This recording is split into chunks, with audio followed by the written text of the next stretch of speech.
Hello. This is Coach McCarthy. We are starting our new unit. So we're seven. This is point one. So 7.1, develop a personal budget. So as always, you can come here and click on the link. So there's a lot of different websites that'll talk about how to create a budget or how to help you out. The balance we've looked at, Investopedia we've looked at, NerdWallet, and that's kind of the one we're going to come back to. So let's go back to our document and see what we got here.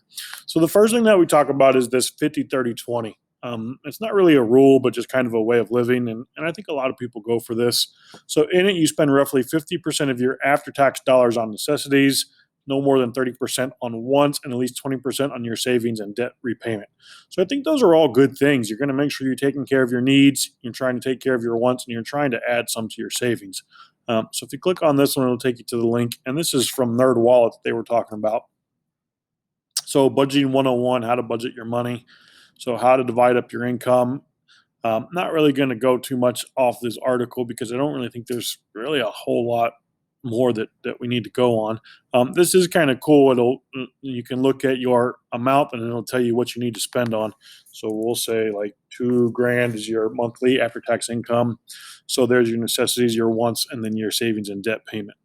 So let's go back to our notes here and kind of talk through it. So the first thing you got to know, and I'll come back to this website, is know your net income. The first step in creating budgets is to identify the amount of money you have coming in.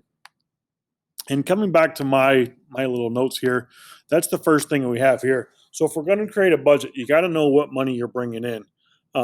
And the other ones are going to say to get all your documents together, you got to know what's coming in and you got to know what's going out. So if you know your housing, your utilities, and all those kind of things, you can start to kind of create your budget. And as we talk through those, we'll explain that a little bit more. So you got to know your income, what's coming in, so then you can figure out what's going out. So you got to know what your fixed and variable expenses are. You're going to have expenses, and I tried to break them down a little bit into needs and wants, and we'll kind of talk about them a little bit that way. So when we talk about needs, you got to pay for your house. Okay, if you have a house and you're paying a mortgage because you own it, or you're paying rent because you're renting an apartment or renting a house. Okay, so those are needs. You have to have those.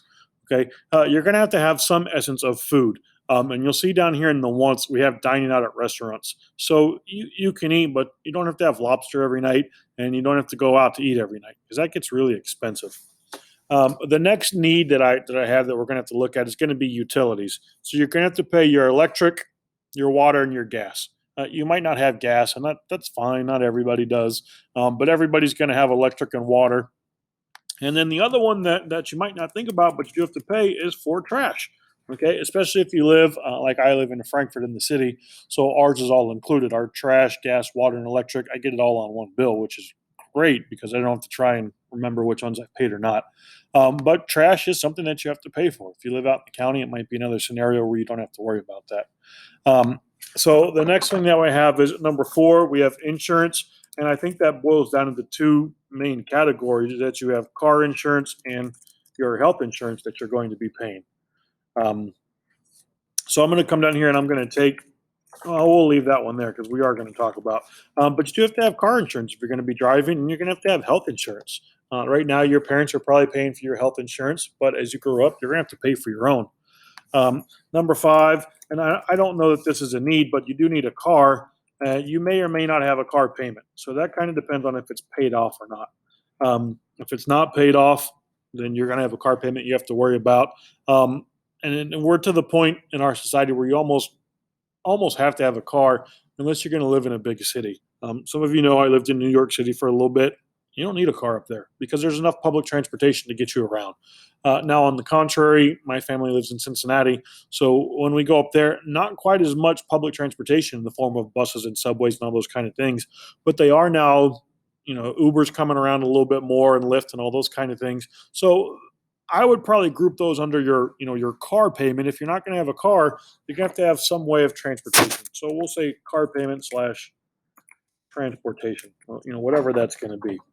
Um, and I have health under here as need, and I think I need to adjust that because I think that was part of my insurance thing. So we're going to take that off. And we have renters, so that's going to go up here. If you're renting, some places make you carry renter's insurance. And if you have a house, you're going to have house insurance. Okay, so we'll say renters and slash house. because those kind of go together.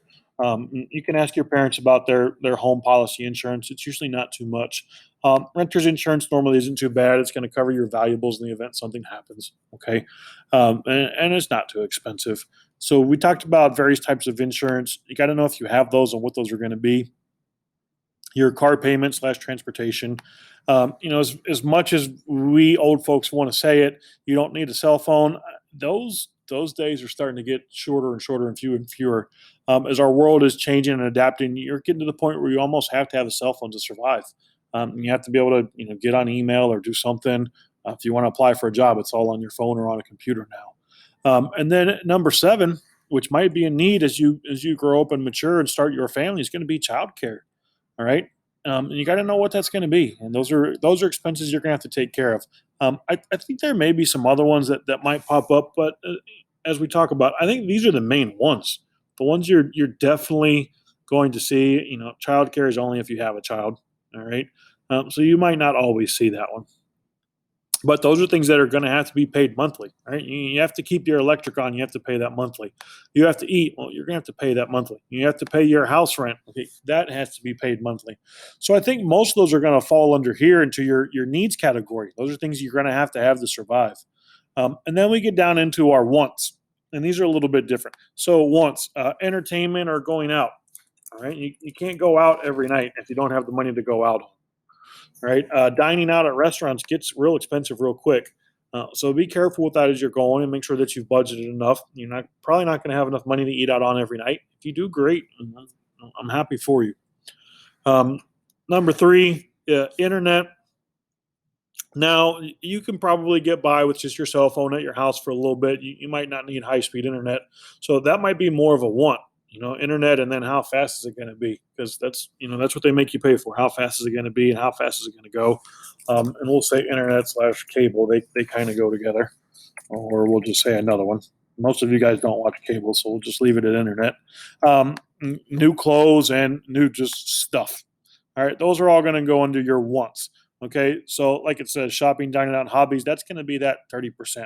So primarily, you got to make sure that you can cover your needs and that we can try and put some back in savings.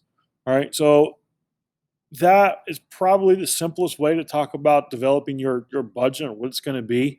And the main thing to take away from this is make sure that you can cover your needs and make sure you're not spending all your money on wants or frivolous items that you don't really need, and because you are going to need to pay that house and pay that rent.